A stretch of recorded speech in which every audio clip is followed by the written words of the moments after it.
Kuburan setahun sebelumnya digali. Wanita yang sudah mati ini beranak dalam kubur. Suaminya mau menggendong anaknya, tapi istrinya tidak mau melepasnya. Pria ini tak bisa mengambil bayinya. Sambil menangis, ia bilang, "Istriku, terima kasih sudah melahirkannya. Aku akan menjaganya sampai dia besar. Beristirahatlah dengan tenang." Setelah itu, istrinya yang sudah mati baru melepaskan tangannya. Pria itu menggendong anaknya dengan sedih. Istrinya yang meninggal tahun lalu mengeluarkan air mata. Saat itu, warga di samping makam bilang, "Beberapa hari lalu kami melihat wanita ini." Pasutri itu menunjuk mangkuk bubur di samping wanita itu. Mereka bilang 3 hari lalu jam 3 subuh. Pak Tua masih masak bubur untuk dijual paginya. Tiba-tiba, wanita itu datang dan bilang mau beli bubur. Pak Tua berkata, "Kamu terlalu pagi, buburnya masih belum matang." Tapi, wanita itu bersikeras. Bagaimanapun, pembeli adalah raja. Pak Tua memintanya menunggu, dan memasakkan semangkuk bubur khusus untuknya. Saat wanita itu pergi, Pak Tua merasa khawatir, karena wanita itu sendirian bepergian di waktu subuh, sangat bahaya. Akhirnya istrinya bangun.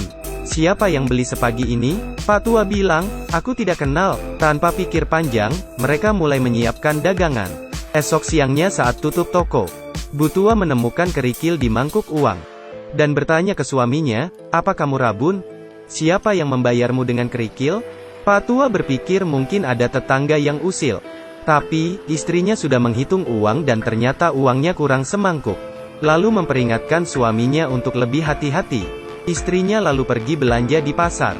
Biasa, emak-emak kalau ketemu tetangga pasti gosip. "Aku dikerjai orang barusan.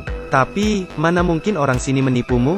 Lihat saja, kerikil ini buktinya. Tapi, langganmu, kan, cuma orang di desa kita. Tidak ada yang menjahatimu. Apa mungkin karena terlalu pagi, kamu bertemu roh gaib?" Mendengar hal ini, istri Pak Tua takut. Tetangganya menyuruhnya lebih hati-hati. Karena ketakutan, ia langsung pulang. Tapi, esok harinya pukul 3 pagi, wanita itu datang lagi. Pak Tua memeriksa uangnya, dan memastikan ia tidak ditipu. Pak Tua ke dalam mengambil kembalian. Tapi, wanita itu sudah hilang. Pak Tua bingung karena wanita itu hilang. Meski dipanggil, ia tidak datang. Pak Tua merasa wanita itu aneh. Siang harinya, istrinya menghitung uang lagi. Dan ia menemukan kerikil lagi di dalam mangkuknya. Mereka berdua bingung. Istri Pak Tua ingat omongan tetangga. Pasti mereka diganggu roh halus. Mereka segera memanggil pendeta. Setelah diterawang, "Kalian bertemu hantu. Hantu ini wanita. Jam 3 pagi ia akan datang lagi." Pak Tua dan istrinya ketakutan. Mereka langsung teringat wanita itu. Untungnya dia bukan hantu jahat yang haus nyawa. Ia cuma ingin dibantu. Kalau kalian bertemu dengannya, coba bantu dia sebisanya supaya permintaannya terpenuhi. Benar saja, jam 3 subuh wanita itu datang lagi. Tangan Pak Tua bergetar hebat sampai buburnya tumpah. Wanita itu mengambil bubur dan pergi. Pak Tua dan istrinya sampai lemas. Karen mereka bertemu hantu. Tapi, mereka cukup nekat. Mereka kepo sebenarnya ada apa. Lalu mengikuti wanita itu diam-diam. Wanita itu tahu ia diikuti dan berhenti berjalan. Lalu ia menuntun Pak Tua ke sebuah gundukan tanah. Dan menghilang tiba-tiba. Pak Tua dan istrinya mengintip. Tiba-tiba, dari kuburan terdengar suara bayi menangis. Mereka kaget dan lari pontang-panting. Ada apa sebenarnya? Esoknya, mereka melapor ke kepala desa. Kades tentu saja tidak percaya, dan mengira mereka gila. Kalau ada bayi yang terkubur, pasti ia sudah mati sejak awal. Tapi, Pak Tua ngotot. Kalau ia mendengar suara tangisan bayi, penjaga bilang ia kenal dengan suami wanita itu. Setahun lalu wanita hamil itu dan suaminya pergi jalan-jalan. Wanita itu lelah dan mereka mencari tempat berteduh. Malamnya, sang istri kejang-kejang dan meninggal seketika. Suaminya lalu menguburkannya di sana. Kades menyuruh penjaga mencari suami wanita itu untuk bertanya apa yang terjadi. Penjaga menjelaskan hal itu ke Long, si suami.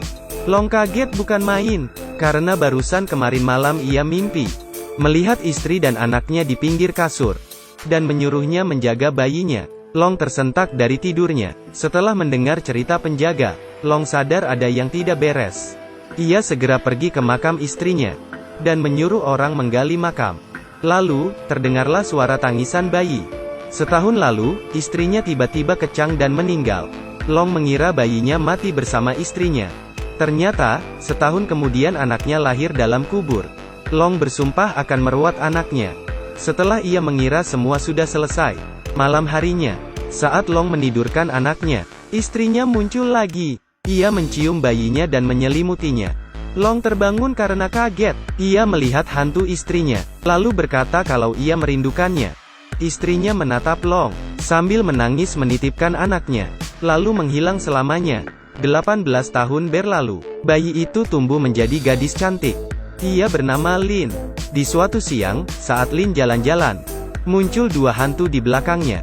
Hantu itu bilang ia diperkosa dan dibunuh oleh preman. Tapi, preman itu malah menjebak pacarnya, sehingga pacarnya yang dihukum. Hantu itu berharap, Lin bisa membantunya meringkus si preman. Lin menolak. Tapi, hantu itu membuntutinya. Penduduk desa melihat Lin bicara sendiri. Mereka mengira Lin gila, dan bergosip, gadis yang lahir di kuburan itu tampaknya gila. Mungkin karena ia lahir di peti mati, jadi bisa melihat makhluk gaib. Lin pulang dan bertanya ke Long apa benar ia lahir di kuburan. Lin juga bilang perihal hantu tadi. Long lalu menceritakan kisah ibunya yang menjadi hantu. Lin menangis terharu mendengar cerita ayahnya. Ia merasa kasih ibunya sangat besar. Long bilang kalau arwah sampai gentayangan. Berarti ada hal di dunia yang belum selesai. Mungkin ia punya dendam atau permintaan. Akhirnya, Lin menghadap ke kepala desa, dan membongkar kejahatan preman dengan bukti, cakaran di punggungnya, yang ditimbulkan akibat perlawanan dari hantu tadi. Penjaga merobek baju si preman. Lin juga menyertakan kalung korban. Tapi, preman tetap menyangkal. Gadis yang dibunuhnya tiba-tiba muncul di hadapannya. Preman itu ketakutan dan akhirnya mengakui perbuatannya. Ia langsung dipenjara.